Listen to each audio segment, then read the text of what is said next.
fill the vacuum. There's never a reason for anyone to reach for anything other than your product. Okay, David, how many current varieties of M&Ms can you name? Ooh, wow. Okay, well, plain, peanut butter. Actually, plain is technically now called milk chocolate. Ooh, interesting.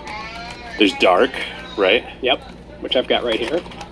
They had mint for a while. Did they discontinue mint? Mint is a holiday-only theme. So that's a seasonal one. Oh, what else? I mean, at the end of the day, it's kind of only plain and peanut that matter, right? I think in sales numbers... Are there pretzel ones?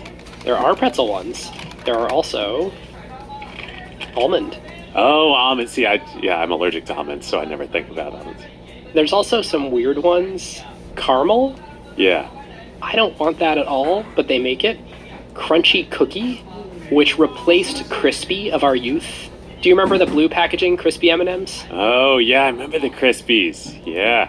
And then there's some specialty ones, dark chocolate peanut, which I really want, fudge brownie, campfire s'mores, and caramel cold brew. Ooh, I don't know about any of these.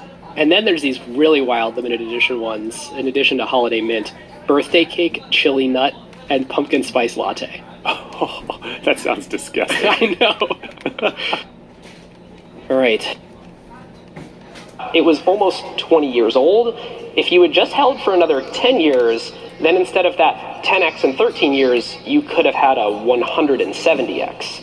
And of course, the difference between those two on an absolute dollar basis, whatever you invested at IPO is incredibly meaningful. Incredibly meaningful. So the key insight this and letting your winners ride and when to let your winners ride and when not, it's not your growth rate in any given year that matters. Frankly, that doesn't matter at all. What matters is how many years of growth do you have left? Like, that is the ultimate question. And in the case of Amazon, in the case of Apple, if you have decades of growth left, again, that's all that matters. It leaves you in this interesting place where you're thinking, well, okay, do I always continue to hold? And this is why venture capitalists tend to be totally obsessed with market size, because it's this idea that you basically need to be able to run forever, or decades and decades and decades, and continue to grow, and those markets continue to be this globally addressable, absolutely massive opportunity.